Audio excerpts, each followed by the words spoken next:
How do we interpret the world?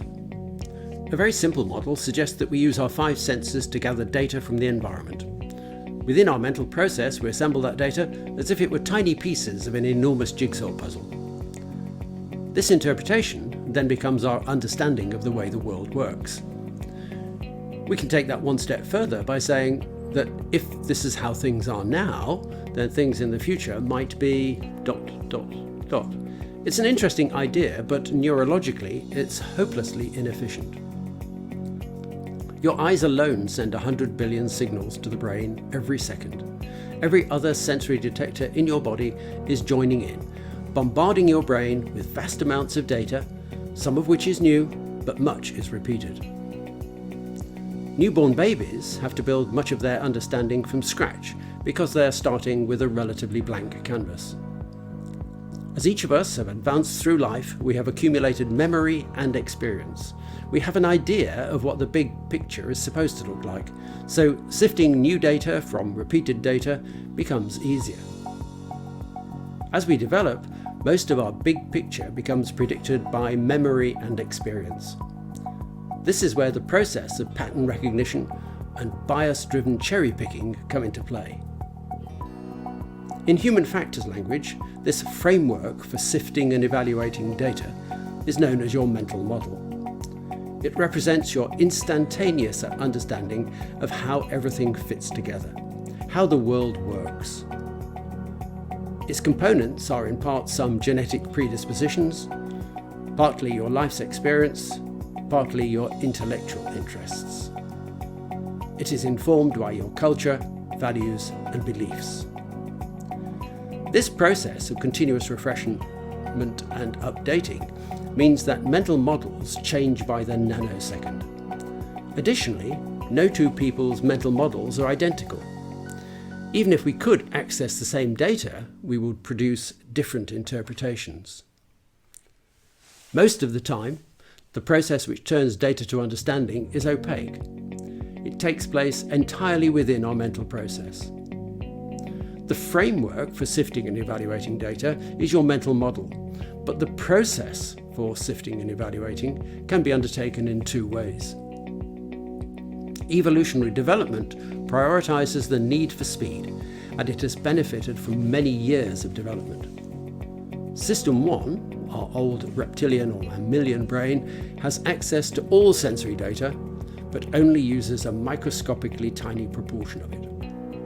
System 1 is always on. Using it is effortless. It consumes very little energy. It produces an answer, but its process is opaque, so you have no idea why you think as you do. It just is.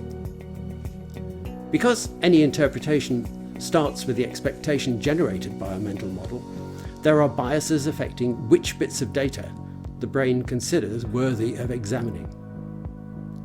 An example is confirmation bias, where data which conforms to your expectation is preferred to data which challenges it. We can see that data which challenges an expectation may require the hypothesis to be regenerated before moving on. This will take time and energy.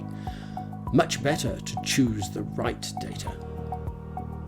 There are lots of cognitive biases which are part and parcel of System 1 in our quest for quick, effortless, and sometimes dirty solutions. Whereas System 1 effectively sifts all data sources in parallel, System 2 processes data serially.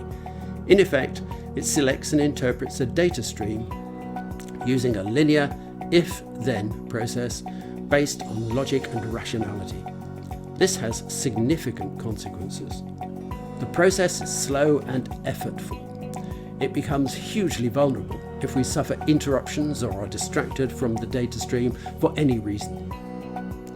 When you find yourself saying, "Where was I?" this is System 2 in action. System 2 is what we use when we properly think, and it requires us to pay deliberate attention. It's a relatively new capability which has spawned the revolutionary, as opposed to evolutionary, changes which have created the modern world. System 2 created the modern world. System 2 is necessary to understand and interact with the modern world. System 2 allows us to respond to the question why with something that is better than a guess. System 1 makes guesses about future events. System 2 allows us to make judgments about them. System 1 is always active because of its evolutionary history. We share its high-speed instinctive response to some degree with most creatures. It is our default position. Sometimes an instinctive or intuitive response offers the best solution. On the other hand, System 2 is our professional response. It attempts to use intellect to moderate instinct, but it is challenged when our physiological or psychological reserves are low, or when we ask it to do too much.